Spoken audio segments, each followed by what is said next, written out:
Recently, I got the itch to experience some mediocrity, so I decided I'd boot up Modern Warfare 3 and see why literally everybody hated it on release. Now, for some background, I have a pretty high tolerance for bullshit and boredom in games, and I'm no stranger to it either. Check out my first Descendant video. I've played through Black Ops 3's campaign more than once. In fact, I think I've played through that entire campaign at least 4 or 5 times. Why, you may ask, did I subject myself to that game's campaign so many times? I honestly don't know, and I don't think I really enjoyed it any of those times either. I guess Black Ops 3 just kept me there for so long that I developed Stockholm Syndrome. Regardless, I've been through some pretty shitty games, but honestly, this might be the shittiest one I've ever played. I honestly had more fun playing fucking bean battles with my friends than playing this overbaked piece of shit. Anyways, let's hop into one of the worst gaming experiences I've ever had. Before I even fucking launched the game, I was already annoyed. You're immediately thrown into a setup screen where you have to sign in and make a fucking account. Now, I get that a lot of online games do this, and that's fine, but this is a fucking AAA franchise. You really can't fucking figure out how to fucking integrate profiles from launchers into your online system. And even after I signed in, it still used my fucking username for my Xbox profile. So why the fuck did I make the fucking account? What's the goddamn point? Now, it does tell you you can rename it, but why the fuck doesn't it just let you choose a brand new one? It's a new fucking account. This entire app interface is the most fucked thing I've ever seen, and it's the reason why so many people leave bad reviews on Steam. You first have to launch the game through your launcher, and then you have to navigate through COD's own launcher, find the game you want, which then launches in another separate program. Why the fuck does this game choose to launch into a separate app, so that said separate app could launch another separate app? Just fucking let me play the game without navigating through one of the worst fucking applications I've seen since the iPhone fucking 4. When you finally get into the actual game, you can now launch the first mission and immediately get shown a fucking mature content notice. This is a fucking M-rated game. Why in the actual fuck do you have to have a pop-up for a game about shooting motherfuckers? This game is already far more annoying than any other I've played, so its action and story better make up for it. Spoiler alert, it fucking doesn't. You start with a 30-second cutscene showing you and your crew heading up to the gulag, and oh my fucking god, why the fuck is my mouse on every single fucking cutscene in this game? This ain't a fucking point-and-click adventure. Why the fuck does this interrupt one of the only redeemable things about this game? You then get the least deserved title drop I've ever seen, and finally get to play the game as some guy named Alpha 2-1. All this lack of player control got me jumpy on the trigger, which immediately causes me to fail. Understandable. Have a nice day. You get this weird kind of new view with your guns. It's called hybrid view, and I honestly don't mind it. The guns in here, though, are fine, but none of them feel unique. It's almost like this game's trying to get too tactical with it, and is just making boring guns because of it. After flagging every single one of my allies, the action finally starts. Honestly, the combat here is fine. I just don't think it's anywhere near as different from its predecessor as it should be.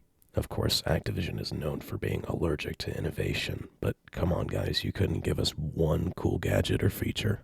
You somehow don't get hit by any shrapnel from these shots, and now you're in the gulag, where you get this admittedly pretty cool night vision section, where you get to commit some fun little war crimes. It's only now that you know definitively what you're doing here, saving, holy fuck is that Makarov? What the fuck happened, man? You used to be cool. Now you look like Ben Shapiro if he used Rogaine. He does some villain Russian talk before conveniently switching back to English, and you make your escape through this ridiculously well-guarded prison with only 4 fucking people. You also get fucking dialogue options, which literally never pops up again. Why the fuck was this implemented? Did ChatGPT write the fucking script for this game? Anyways, you make your big escape, and Makarov runs free. You then cut to some striptease footage of the actual protagonists of this game. Price decides to cut off the current mission they're literally seconds away from airdropping to after they hear that Makarov got out. Now, normally something like this would be to dramatize the current problem, but you aren't fucking told what the mission they were on was, nor do you ever get to experience it. For all I know, they could have been getting some fucking ice cream for Laswell. It just destroys any sense of tension. You then cut to Farah, who is at some port. I don't know, I got bored. Wait, why in the fuck is Graves here? He was not a fucking friendly in the last game. And by the way, Alex, the guy on the left, fucking died in the last game too. This is a good time to mention this game had 6 writers. 6 real fucking people who said, yeah, it'd be smart to make a fucking villain join our side in this game. Makes a lot of fucking sense. You're also introduced to a token character named Dina, who dies just about as quickly as you meet her. Characters are usually put here to get players invested into the story, but what the fuck does killing this character accomplish? The player knows maybe 3 things about her. She's friends with Farah, has a mother, and is a freedom fighter. That's not good character writing. And after your truck gets firebombed, you're now thrown into the first open combat mission. These missions feel like a cry for help from the overworked devs. All of them, and I mean all of them, just have copied and pasted objectives, and all of them are boring as fuck because of it. Anyways, you put the most obvious trackers I've ever seen on the missiles Coney is stealing. You don't stop them, just track them. You then get this Makarov cutscene where he pulls the old evil guy kills one of its friends trope that's so overdone it's probably been served by Jamie fucking Oliver. Olive oil for egg fried rice? Who use olive oil for egg fried rice? Why are you making salad? After that, you get the first of many fucking boring dialogue sequences between the main characters. All of these are awful, and they expose the shitty fucking character writing. And I don't remember Soap being the dumbest fucking person on the planet, but by God did I feel like he was 2 IQ points away from being put in a fucking home. Tony's got their own missiles. What does Makarov want these for? Great fucking question, Soap. I bet he's using those missiles to spread the good word of Jesus Christ. Missiles have fucking one purpose, Soap. Get it together, you fucking Cro-Magnon man. You then go to a nuclear plant and destroy some helicopters. Like that's gonna do anything for this fucking organization that seemingly has unlimited resources. Coney ends up stealing some chemicals anyways, and Soap says he's gonna take them down, and fucking doesn't. Are you fucking serious? Can our protagonists do fucking nothing here? Honestly, I think a Coastguard position would be great for them. We're thinking. What are you thinking about? My point is further proven when Price breathes in some of the gas and blacks out in the fucking helicopter. And your next cutscene isn't him at a hospital in critical condition. This motherfucker just wakes up with no medical supervision despite ingesting chemicals made in a fucking nuclear reactor, and is immediately conscious enough to understand the mission they're going on. Who the fuck wrote this goddamn game? I need to fucking know. There is no way 6 real fucking people decided that it was logical for someone to ingest a fucking toxic gas and just fucking wake up a few hours later. Regardless, the missiles Farah's dumbass lost are now in a silo, and Captain Cost over here meets with her to retrieve them. And you get what has to be the dumbest fucking dialogue in the world here. Track him and get his keycard. Use it on the door for entry. And you? I know another way in. Oh yeah, you know your own way into this highly secured facility? Mind sharing where the fuck that is? Is this just an excuse to not program friendly fucking AI? They better fucking put ChatGPT as a co-writer in the fucking credits. You get to do some stealth gameplay here, and I honestly think it's the best way to play the game. The combat's just fucking boring. This gameplay's been done too many times for me. It just gets so fucking boring running around shooting these thralls. Anyways, you get into the base and meet up with Farah. Good to fucking see you, Farah. How'd you get in? Through the gaping fucking black hole that is the plot of this game? You go with her to go and try to stop the missiles, and Farah says that you should go while she holds them back? What the fuck does that even mean? Launches can't be held back, right? The fucking thing's on a timer. How the fuck are you gonna hold that back, you fucking waste of space? After this, you race towards the command center and meet the Juggernaut, which is honestly one of the most boring bosses I've ever had the displeasure of dealing with. At this point, it just feels like I'm playing Destiny with the fucking amount of health this guy has. It's not even a fucking tough enemy, it's just annoying. You go and close the missile doors so that they don't launch, except 2 missiles get launched anyways. Great fucking job, team. Kate's in the path of the missile, but doesn't answer her phone like your typical Gen Xer, so she doesn't know they're coming. You then get transported to a couple hours in the past, where you do the dumbest stealth mission I've ever seen, and get information from fucking Yuri. Why the fuck was this character, who was absolutely instrumental to the original Modern Warfare 3, made a fucking informant? This is the worst pandering to fan service I have ever fucking seen. This could have just been with some nameless Russian guy, and the mission had been no fucking different. The missiles then hit, and Kate definitely fucking breathes in some of those chemicals, but doesn't fall unconscious like Price did. Guess she smokes more cigars.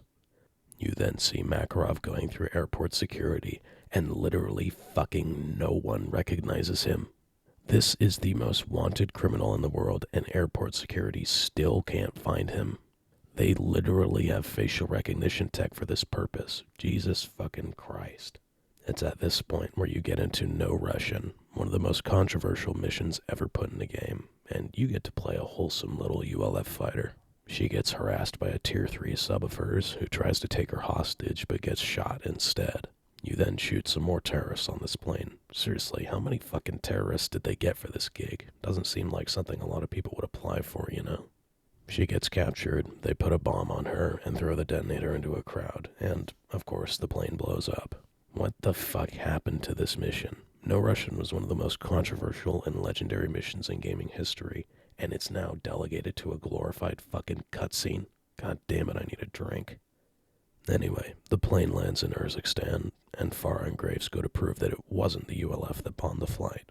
To do this stealth mission, they use loud as fuck bikes with bright ass headlights and then go to the top of a very visible ridge. Great job, guys. There's no way Coney will see or hear you there. Farah then decides to head into this incredibly heavily patrolled area on her lonesome, and all you have to do here is hack 3 phones. Very fun and dynamic design, I know. And again, I have to admit, I do like the stealth gameplay in this game, but that might just be because the normal combat's so fucking boring. Anyways, you get the footage you need, and then you dip out of there having murdered 40 highly trained soldiers on your lonesome. And this whole fucking thing was apparently so that no one could prove it. Motherfucker, there were 50 Russian soldiers visibly collecting and hiding evidence. You ever heard a fucking live leak? Just post that shit. It's now we cut back to the boys, who are reminiscing about the time they captured Makarov instead of killing him. Why, you ask, did Price not execute him the first chance he got? I don't fucking know, and the black hole that is this game's plot grows more. And since the devs didn't make a long enough game for the refund policy, you now get a flashback into said memory, and like half the shit in this game, you get to experience some recycled Warzone content. Yay. Honestly though, this is probably the most fun mission in this game. I think it's actually a pretty solid idea to have so many civilians running towards you and the enemies blending in with them. I definitely shot some bitches in the head here, and it actually makes you think about shot placement, unlike most of the rest of the game. The Russians are posing as police and EMS, and you stop them before they plant their explosives. You go down the elevator, which I actually died in because I didn't see the button prompt. And the Russians then try to run you over, and it turns out Makarov's in the back of the fucking ambulance. And Makarov fucking tells Price to kill him, and yet he doesn't. What in the fuck? And honestly, he might not have been able to. This guy is bulletproof as fuck. Some more shooting later, and Makarov is in the helicopter and reminds us what he has a kink for. Timing, apparently. You know, I don't remember Makarov having OCD. Why the fuck does he have a weird-ass obsession with time? Back in the present, Shepard is still alive, despite the fact he was supposed to have gotten a knife lobotomy in the previous game. He argues with Soap, who again proves that he has room temperature IQ. My fucking job is to kill the enemy. Guess what you are? Anyways, they give you some information on Makarov's accountant, and so you go to a private island to go clap some ass. I unfortunately got caught 30 seconds into the mission and had to play the rest loud, so no cool stealth gameplay for me. There is some akimbo gold Desert Eagles though, so it's basically a 10 out of 10. Anyways, you break into her office and interrogate her, I guess. Instead of taking the gloves off and torturing her, you threaten taking away her money, to which she has a Caillou-esque temper tantrum. I'm as good as dead without my money. I need my money! She gives up easier than a 4-year-old with her hand in the cookie jar and reveals Makarov is in Vostok, where he's bought a building. You go there and take the lead as Gaz, and are introduced to probably the most fun loud gameplay in this game. Fighting through these high-rises is actually pretty fun, so I'm honestly fine with this mission. After committing a small war crime on Nolan, he gives you a delicious little bit of his spit, and you secure him via skyhook, which looks ridiculously dangerous. Nikolai really isn't the type of person I'd trust to not smash your ass into a building as soon as he took off. And now this is the part of the story where I'd thought I'd see some real nuts to butts interrogation, but it's done off screen. What was the fucking budget for this game? Could you not implement even a single interesting cutscene into this fucking campaign? Anyways, after Nolan is captured, Makarov just keeps him on the super secret group chat where all of his fucking plans are. What the fuck kind of Minnesotan temperature IQ does Makarov have? They're delivering someone to some prison in Siberia. So you intercept it, and instead of, I don't know, intercepting the convoy with actual vehicles, you fucking blow up the ice beneath it, ensuring literally everyone in the convoy dies. Seriously, there is no fucking way on this planet this naked mole rat could survive in freezing cold water for the amount of time it takes you to reach him and take him back up to the surface. Oh yeah, by the way, Shepard is the prisoner in this convoy, to which he never explains why, and instead offers you some information in exchange for taking him out of there. Of course, Captain Fee threatens to kill him while the voice of reason in the group, Gaz, explains why he'll need him. You then start to escape through the Siberian wilderness, and don't you worry, I took some retribution for the naked mole rat's big-ass mouth. You also get introduced to a sniper using thermal camo, and honestly, it's a pretty cool enemy, although their body armor is way too fucking thin for the amount of shots I had to put in these fucks. After fighting through the entire population of Siberia, you get out of there via helicopter, and then the team individually scolds Shepard for being the fucking geriatric cunt he is. The next mission sees you get transported over to a dam, which is admittedly a really cool set piece, but that's mostly because you get this fun little slide. Other than that, it's a pretty bog-standard stealth mission where you defuse some bombs, so I'm gonna skip over it. You then cut to the rest of the crew, who meets up with Shadow Company. You get to do the overdone AC-130 mission here, and honestly, this has just been done too fucking much for it to be at all interesting here. All the shots you put feel unimpactful as shit, and it honestly just feels like you're playing a fucking point-and-click adventure. I've played fucking Flash games with more impact than this mission. Anyway, after committing a fair few war crimes, Makarov shows up in the flesh in a helicopter. You shoot him down, and when doing a body check, you don't fucking see him. How in the actual fuck did this Ben Shapiro-ass motherfucker survive that fucking helicopter crash, and fucking Shepard, being the typical high-up government employee he is, oversimplifies the fuck out of the situation and refuses to confirm a kill? You then get footage of a deposition, I think. Shepard commissioned some illegal shipments and did some bad shit, and Graves then sells him out. And after that, holy shit, we are finally on the last mission of this goddamn campaign. This has got to be the most boring COD campaign I've ever played, even compared to Black Ops 3. Makarov's gonna meet with a hacker in London, so you find them and follow them into the metro system, and also get to pet this good boy. Our new dog model is taken from high-resolution scans of an actual SEAL Team service dog. This is probably the second most interesting combat mission other than the high-rise one, but honestly there's not a whole lot to talk about. Makarov is trying to explode the metro tunnels, and you head as fast as possible along the surface tunnel, during which Price basically immediately confirms someone is gonna fucking die. This bastard won't go down easy. Yeah, well, neither will we, sunshine. Hey, come on. Seriously, there were fucking 6 writers for this game, and they still decided it was a good idea to keep this line in. You know someone's fucking dying here, and it kills all the tension the death was gonna have. Anyways, closer to the end of the mission, all your supporting guys die, I think, which they try to use to justify this completely fucking baffling moment where Makarov just fucking strolls up and shoots Soap in the head. It's only then your allies show up and start blasting, and Makarov gets away. Are you fucking kidding me? Soap fucking dies, and we don't even get to shoot him in turn. He just strolls out of there like Mary fucking Poppins.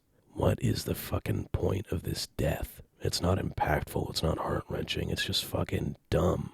You get to defusing the bomb and... oops, I got my numbers mixed up there, saws. Anyways, the bomb gets defused and all is hunky-dory. Laswell is then finishing up a document where she redacts a bunch of shit for whatever reason, and the crew then spreads his ashes in the most Hallmark movie way. And that is the fucking ending. This campaign was an experience, and one that I will never, ever try again. I'm honestly baffled by the amount of people that worked on this game, and yet there's more passion in a fucking Halo Forge map. This is probably due to Activision, of course, who has probably racked up more human rights violations than the Germans at this point. It's kind of hard to talk about how much I don't enjoy this game, because I try my best to find good shit in every game, and I've played a lot of games that are categorically shit, but that I still love. This isn't one of those games. It's ridiculously generic, has terrible writing, and is essentially the white bread of video games. I'm interested in what you guys think about it, though. Is it actually a masterpiece? Well, I don't think there's anybody who actually thinks that, but maybe there is. Let me know. Anyways, that's been my extended rant for the month. I'll see you in the next video.